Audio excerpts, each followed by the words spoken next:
नमस्कार, माझे नाव ज्ञानेश्वर मडम. मी इयत्ता 10वी शिकतो. माझ्या शाळेचे नाव लोकनेते साहेबराव पाटील डोणगावकर माध्यमिक विद्यालय डोणगाव. या कला स्पर्धेमध्ये माझा विषय आहे पारंपरिक कथाकथन. कथेचे नाव रायरेश्वराची शपथ, स्वराज्याचा पाया. आज मी तुम्हाला त्या दिवसाची गोष्ट सांगणार आहे ज्या दिवशी महाराष्ट्राच्या मातीमध्ये स्वराज्याची पहिली ज्योत पेटली. ही गोष्ट आहे आपले सर्वांचे लाडके राजे छत्रपती शिवाजी महाराजांची. वेळ होती 1645 सालची. महाराष्ट्रावर परकीयांची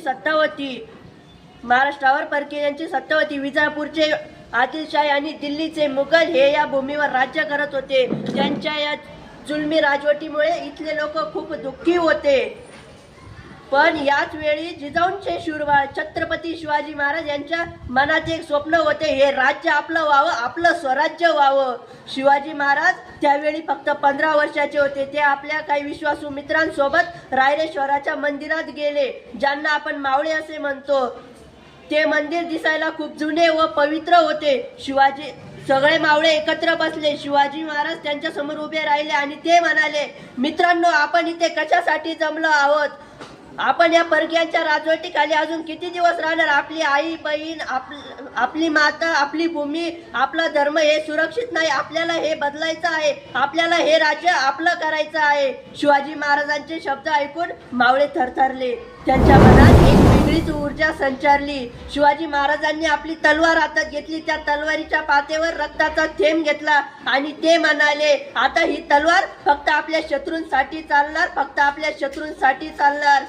आपण आपल्या रक्ताच्या प्रत्येक थेंबाने आणि मातीच्या प्रत्येक कणाने एक शपथ घेऊया, ती म्हणजे स्वराज्य स्थापनेची शपथ, स्वराज्य स्थापनेची शपथ. शिवाजी राजांनी शपथ घेतली. रायरेश्वराच्या साक्षीने मी शिवाजी शपथ घेतो की ही भूमी मुघलांची नाही, आदिलशाहीची नाही, ही फक्त आणि फक्त माझ्या महाराष्ट्राची आहे, फक्त आणि फक्त माझ्या महाराष्ट्राची आहे. आणि त्यावर मी स्वराज्य स्थापन करेल. शिवाजी महाराजांच्या मागोमाग प्रत्येक मावळ्यांनी तीच शपथ घेतली.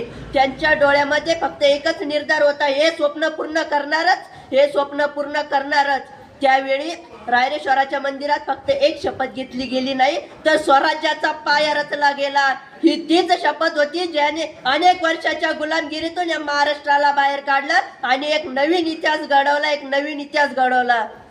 बोध मित्रांनो, ही गोष्ट आपल्याला शिकवते की एक छोटीशी शपथ आणि एक दृढ संकल्प आणि काही प्रामाणिक मित्र असतील तर कोणतीही मोठी लढाई जिंकता येते. जय जय भवानी, जय जय शिवाजी.